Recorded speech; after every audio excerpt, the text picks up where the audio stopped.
My daughter fired me from her own wedding, said my food was too ordinary, so I made sure her big day ended with a taste she'd never forget. The kitchen was alive, sizzling pans, the scent of garlic and thyme, the rhythmic clatter of knives. For me, it wasn't just work. It was memory. It was home. I was preparing the menu for my daughter's wedding. My daughter's. I'd spent days perfecting each dish. Roasted chicken with lemon glaze, herb bread like her mother used to bake, and a cake with the same recipe Lily and I made together when she was little. Cooking was our language. It was how we said I love you when words didn't fit. I still remember her small hands dusted with flour, her laughter echoing through the kitchen. "Dad, when I get married, you'll cook everything, okay?"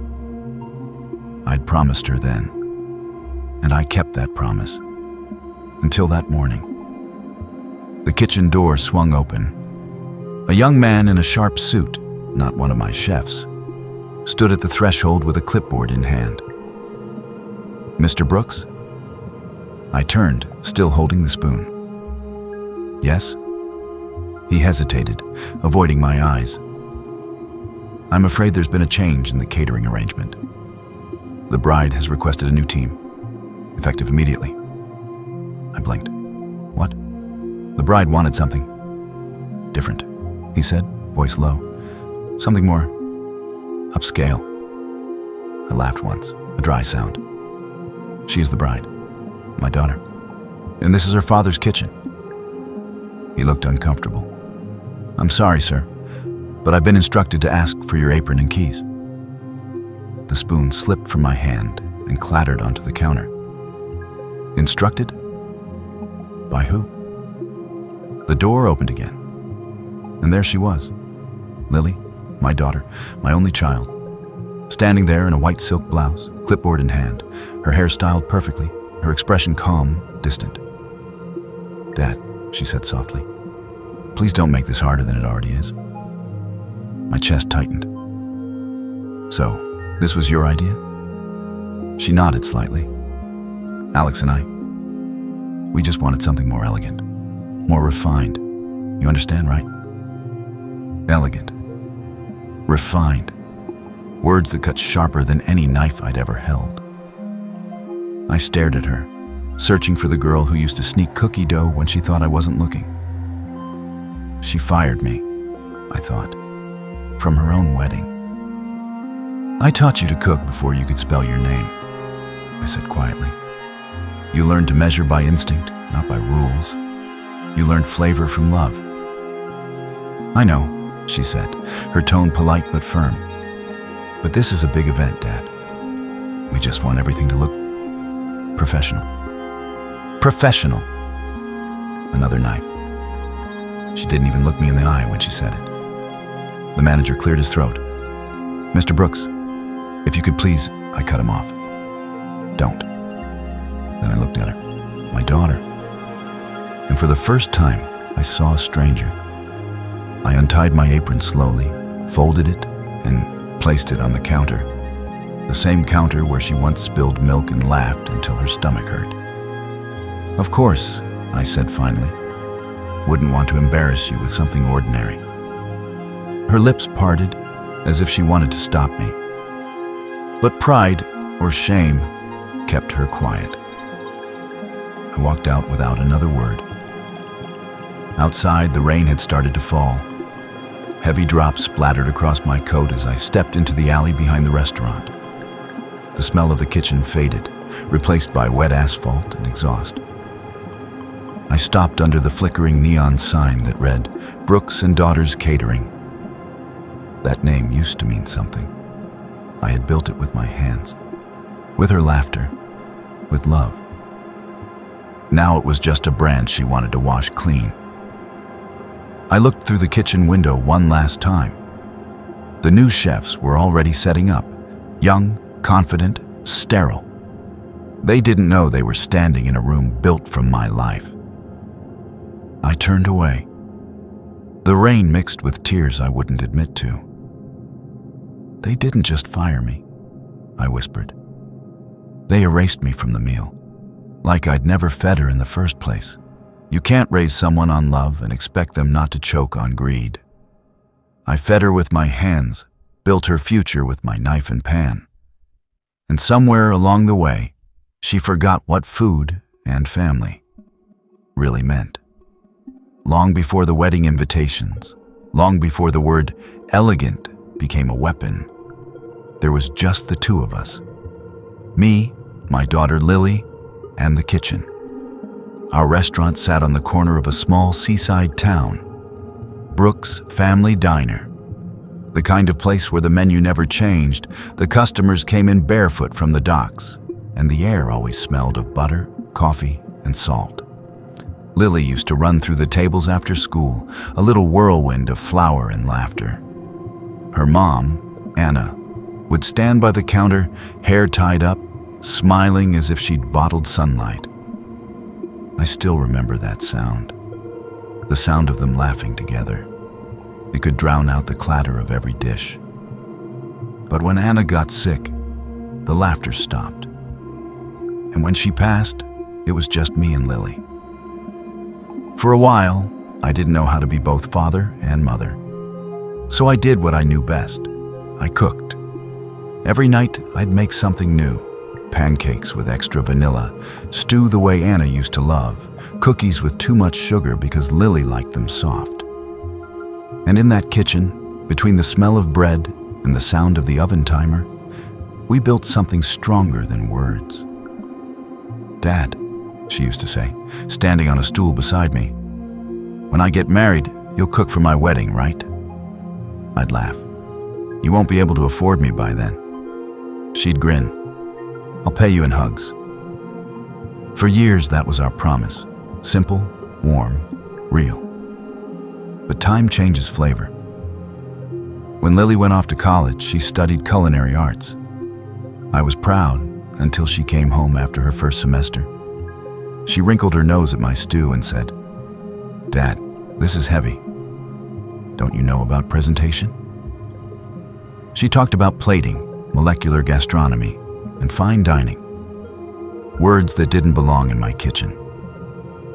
The first time I saw her cooking after school, she wore gloves, said it was more sanitary. That was the day I realized she wasn't learning to cook anymore. She was learning to forget. Years passed. The diner stayed small, but it was ours. I watched her grow into a woman with ambition, polish, and a hunger I didn't recognize. Then she met Alex, a man whose handshake felt like a contract. Firm, empty, cold. He wore watches that cost more than my car and smiled like he'd never had to work for anything. Lily brought him to the diner once. He looked around, smirked, and said, "It's quaint." That word stuck with me, quaint, a polite way to say beneath you. I saw how he looked at her when she spoke about her childhood, about me. He didn't see love. He saw something to fix. Within a year, she was dressing different, speaking different, eating at restaurants where a plate cost more than my week's groceries. I tried to talk to her. You don't have to erase where you came from to move forward. She smiled, a little too tight. "Dad, you just don't get it." Then came the wedding plans. At first, I thought it was a chance. Maybe we could cook together again, just like we promised. But when I offered to handle the catering, she paused. "Dad, it's complicated," she said. "Alex has connections. We're going for something really high-end. We can't have greasy comfort food at a luxury wedding." Greasy, comfort food. That's what my life's work had been reduced to. I didn't argue. I just looked at her and nodded. But inside, something small and solid cracked. The next week, I got the official notice. They'd hired a 5-star culinary team from New York. I saw the menu. Caviar, foie gras, imported truffles. No soul, no memory. When I called her, she sounded distracted. "Dad, don't take it personally. It's just branding." Branding. She'd turned her wedding into a product, and I was bad for business. That night, I stayed late at the diner. The rain outside matched the rhythm of the knives as I chopped vegetables I didn't need. Each slice felt like a confession, each breath like a goodbye. I looked up at the photo hanging above the counter. Anna holding baby Lily, both smiling at me like I was their whole world. And I realized, somewhere between growing up and growing rich, my daughter had traded her heart for an image. They didn't just change the menu, I whispered. They changed the bloodline.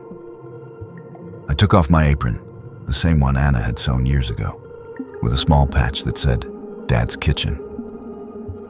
I laid it on the table gently, next to the photo. She forgot who taught her to taste, I said. Then my voice dropped, cold and calm. I'll remind her, revenge doesn't always need poison. Sometimes it just needs truth, served warm. The morning of the wedding came quiet and silver, the kind of sky that promised rain but never delivered it. I woke before dawn, brewed my coffee, and laid out the uniform I hadn't worn in years. A plain black kitchen jacket, faded from time, but still carrying the scent of flour and citrus. The plan was simple. I wasn't walking into that hotel as a guest. I was walking in as a ghost. The White Stone Grand was the kind of place where everything gleamed too much. Marble floors polished like mirrors, staff that smiled without meaning it, chandeliers that looked like they were afraid of gravity. Outside, cameras were already rolling. Local news crews waited to capture the event of the year. Inside, I moved quietly through the back door, the service entrance, where the smell of roast lamb and truffle oil filled the air. No one looked twice.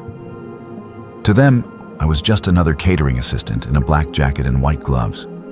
The kitchen was chaos, a symphony of steam, shouts, and silver trays. I fell right into rhythm. No one questioned me. I belonged there, even if they didn't know why. They called it the wedding of Lily Brooks and Alexander Pierce. I called it an illusion built on amnesia. Every table dripped with flowers. The menu was a work of art. Foie gras, imported caviar, champagne older than my daughter. Not one thing had a soul. I kept my head down, watching from behind the swinging door as the guests arrived. Politicians, businessmen, family friends who hadn't spoken to me in decades. And in the center of it all, Lily. She was radiant, elegant, breathtaking, and hollow. The kind of beauty that photographs well but doesn't feel real up close.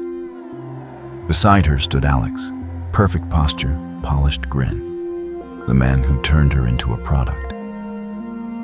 And then there was Catherine, my ex-wife, still flawless, still pretending to be the queen of grace.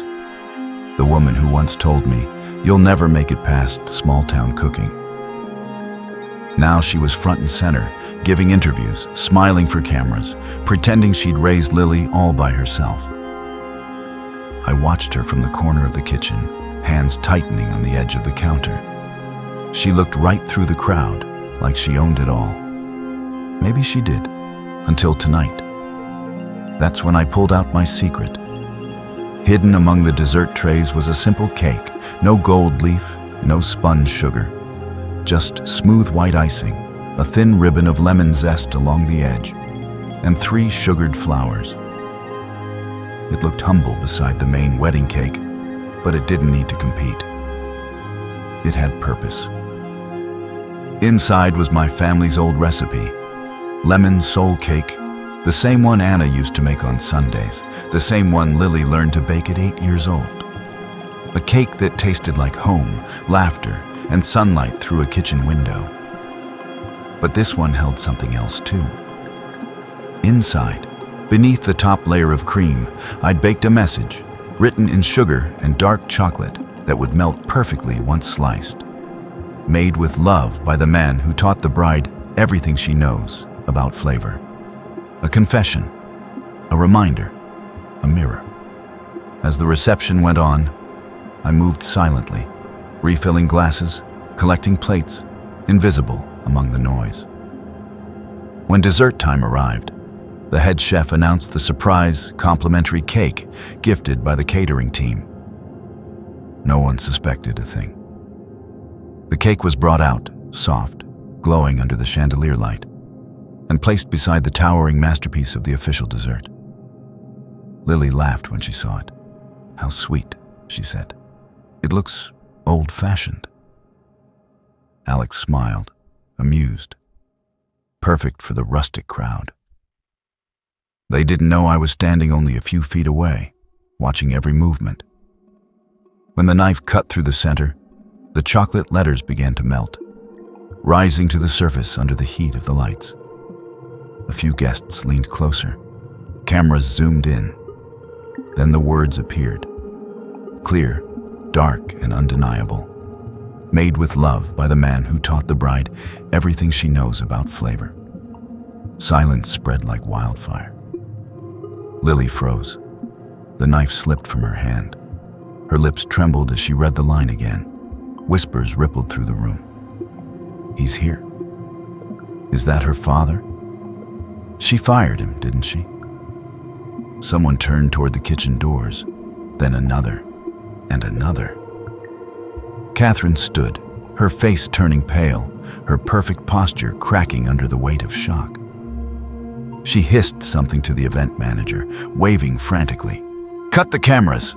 she barked. But it was too late. The news crews were still rolling. Alex muttered under his breath, face tight. "This isn't funny, Lily." But her eyes weren't on him.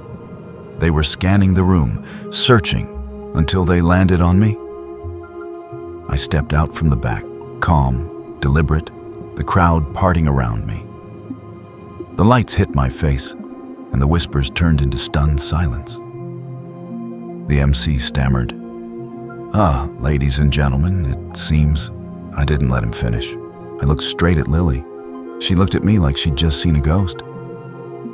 "Dad," she whispered. I didn't answer. I didn't need to.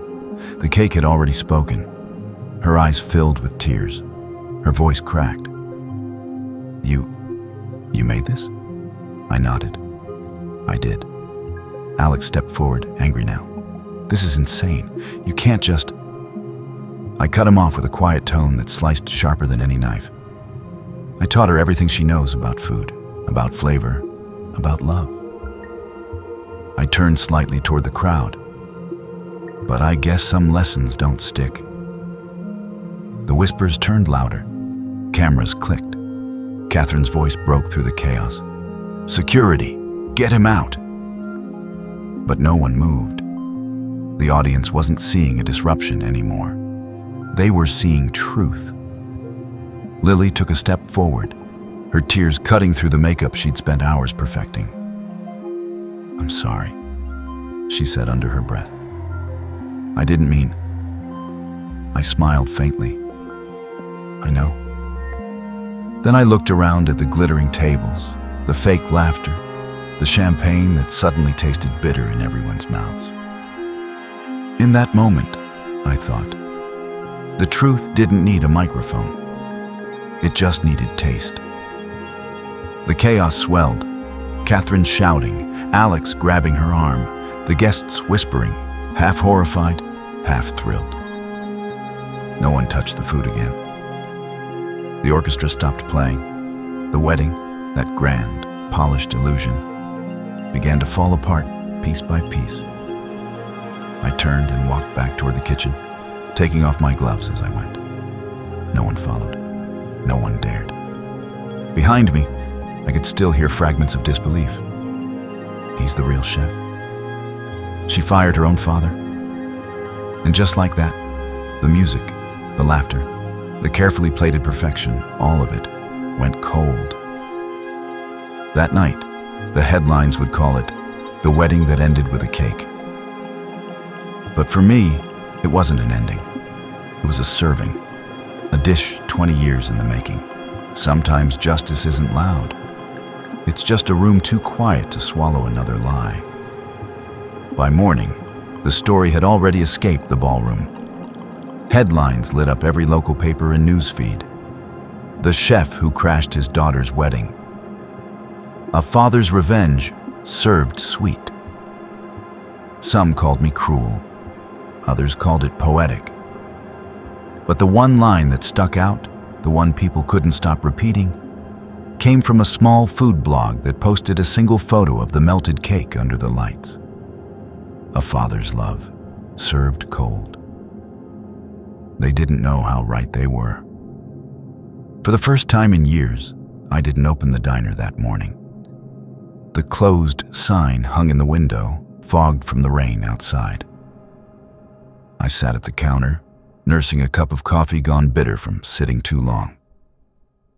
The radio played softly, news anchors still dissecting what happened, calling it the most unexpected twist at a wedding in years.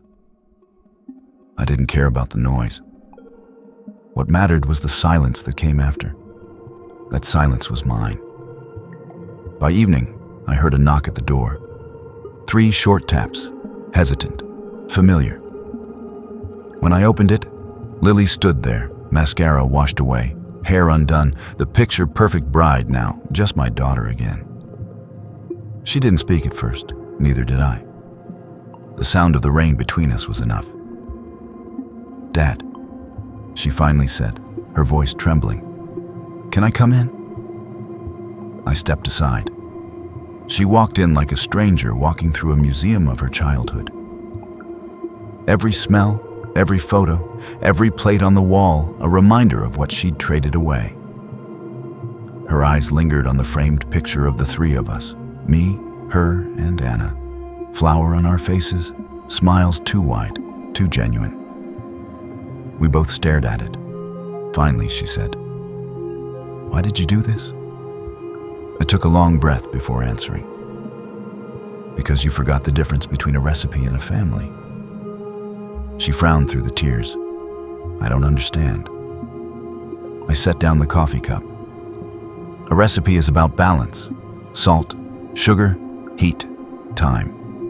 You change one thing too much, and it falls apart. Families work the same way. You changed the ingredients.